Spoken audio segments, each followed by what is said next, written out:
সময় হয়েছে ফারাক্কার 40 কিলোমিটার দূরে ৭৫০০ ফিট উচ্চতার দ্বিতীয় ফারাক্কা বাঁধ নির্মাণের। মাঝরাতে মানুষের ঘুমন্ত অবস্থায় বাঁধ ছেড়ে দিয়ে তারা আজীবনেই পৈশাচিক আনন্দ পায়। এতে প্রতি বছর বাংলাদেশের প্রায় ৩০০ কোটি মার্কিন ডলার ক্ষতি হয়। যদি পরোক্ষ হিসাব করা হয় তাহলে ক্ষতির পরিমাণ আরও অনেক বেশি হবে। তারা বর্ষায় যা পানি দেবে এই ৪০ কিলোর মধ্যেই থাকবে, আর যদি এর চেয়ে বেশি পানি ছেড়ে দেয় তো তাদের দেশেই সেই পানি চলে যাবে, কারণ তাদের বাঁধের উচ্চতা ৭৩৫০ ফুট। আর গ্রীষ্মকালে তারা পানি দিতে চায় না, এই পানি আমরা তখন আমাদের সুবিধা মতো নিয়ে যাই। সময় এসেছে এখন আমাদের দ্বিতীয় বাঁধ নির্মাণের। আমরা চাইলে সামনে দ্বিতীয় আরেকটা বাঁধ নির্মাণ করতে পারি। বিদেশে পাচারকৃত টাকাগুলো এনে এই কাজেই ব্যবহার করা হোক। ভারতের এই ব্যাপারগুলো ভাই আমাকে আজীবন ভারত বিদ্বেষী বানিয়ে রাখবে।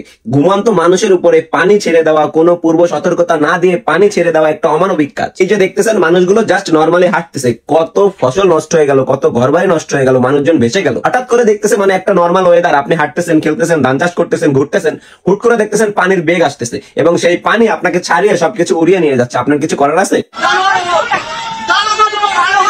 ভারত এ পর্যায়ে তাদের ডম্বুর হাইড্রো ইলেকট্রিক গেট ছেড়ে দিয়েছে, যেটা ৩০ বছর পর তারা আবারও ছাড়লো। তাদের ওইখানে পানি বেড়ে যাওয়ায় তারা কোন রকম পূর্ব সতর্কতা ছাড়াই তাদের গেট খুলে দিয়েছে। কি একটা অবস্থা! এটা একটা ডাস্টবিন, একটা ভাগার, ময়লা বেড়ে গিয়েছে, আমি গেট খুলে ফেলে দিলাম। ওই পাশের মানুষজন কেমন আছে, কি আছে, তাদের কি হবে, কোন রকম চিন্তা ভাবনা ছাড়া, কোন রকম আলোচনা ছাড়া ছেড়ে দিলাম, যা তোরা ডুবে মরে যা। বিষয়গুলো খুবই খারাপ। বিষয়টা হচ্ছে তারা ঘুমন্ত মানুষের উপরে এরকম পানি ছেড়ে দিয়ে মানুষজন যখন আনন্দে ছিল তাদের আনন্দ নষ্ট করে একটা পৈশাচিক শান্তি পায়। কয়েকদিন আগে রাজনৈতিক ভাবে হেরে যাওয়ার কারণে তাদের মাথা এখন নষ্ট। যেহেতু প্রচুর বৃষ্টি হয়েছে, তাদের ওইদিকে প্রচুর বন্যা হয়েছে, ওই বন্যার আটকানো পানি তারা আমাদের দিকে ছেড়ে দিয়ে একটা পৈশাচিক আনন্দ নিল, একটা প্রতিশোধ নিল, যেটা অনেকটা কাপুরুষের মতো।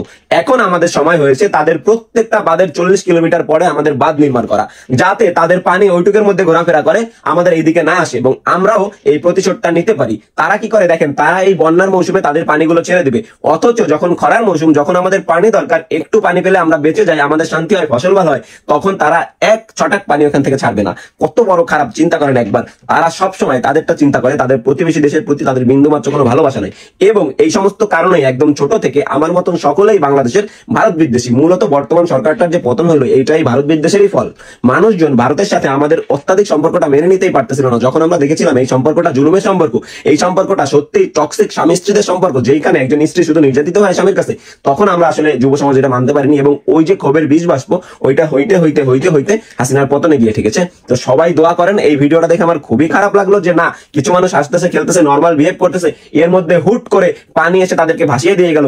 কোনো কিছু করার নাই, সরিয়ে নিতে পারতেছে না। গবাদি পশু, হাঁস, মুরগি, গরু, ছাগল সবকিছু ভেসে যাবে। পূর্ব সতর্কতা নাই, আশ্রয় কেন্দ্রে যাইতে পারলো না, কিচ্ছু না, কেউ জানে না। নর্মাল একটা ওয়েদারের মধ্যে হুট করে পানি চলে আসলো, মানে একদম প্যাথেটিক, একদম বিশ্রী একটা ব্যাপার। এই বাঙালির কোনোদিন এই ভারত বিরোধিতা যাবে না। একটা পার্শ্ববর্তী দেশ থেকে এই টর্চার পাওয়া বাঙালি আজীবন ওদেরকে মনে রাখবে শত্রু হিসেবে।